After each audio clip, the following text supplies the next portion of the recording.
Lipot bero ne ringre rowere adek manche nowito ngimagi e kinde ng'anyo mar kwedo medruok mar nengo mauta e pachoka oyango ni ne giwito ngimagi kaluwore kod chwer mathoth mar remo manokel kod adhonde mag lisasi, mana kaka Cynthia Onyango leronwa. Ang'ich welo e kar kano ringre ma General Cargo e boma Thika e kaunti ma Kiambu.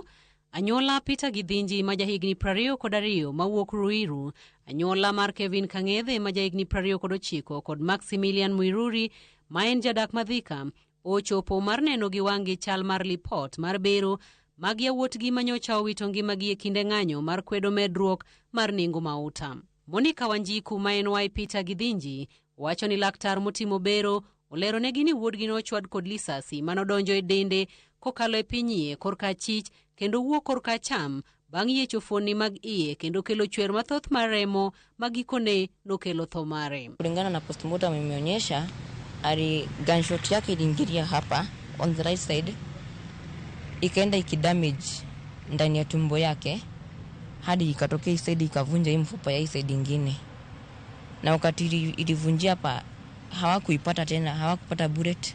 Jote sasa wametuambia kwa mwili hawajapata bullet yote, but kulingana na ile bleeding ya bleed sana ndio ilifanya pia akapass. Kaluwore kod anyuola mar Kelvin Kang'ethe, wuodgi bende nochwadi kod lisasi kalipot mar bero oyango ni lisasi nodonjo korka cham mar dende kendo wuok e toke bang' yiecho dende, wang'o fuoni mag dende ma iye nyaka obo mare.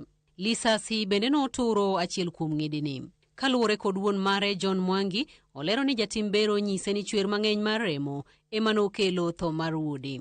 E ringre Maximilian Muiruri, bero yango ni lisasi nodonjo kod iye korka cham kendo wuok korka chich e ringre mare. Wuon mare Samuel Mwangi olero ni lisasi ogole yo makare kinde timo bero kendo bang'e chiwne duol marango ketho mag obila e kinde rakruok kod jopiny pachoka IPOA mane nitie e kinde timo bero no. Lisasi no igeno mar timone nonro matut mar ballistics analysis mar yango ni obila mane manobae. Our life is a nightmare. Even you don't sleep.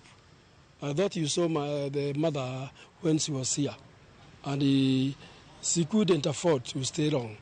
Even I told her, just go and look for somebody to start with. I wish now you can come on during the burial there to Kwa Michael.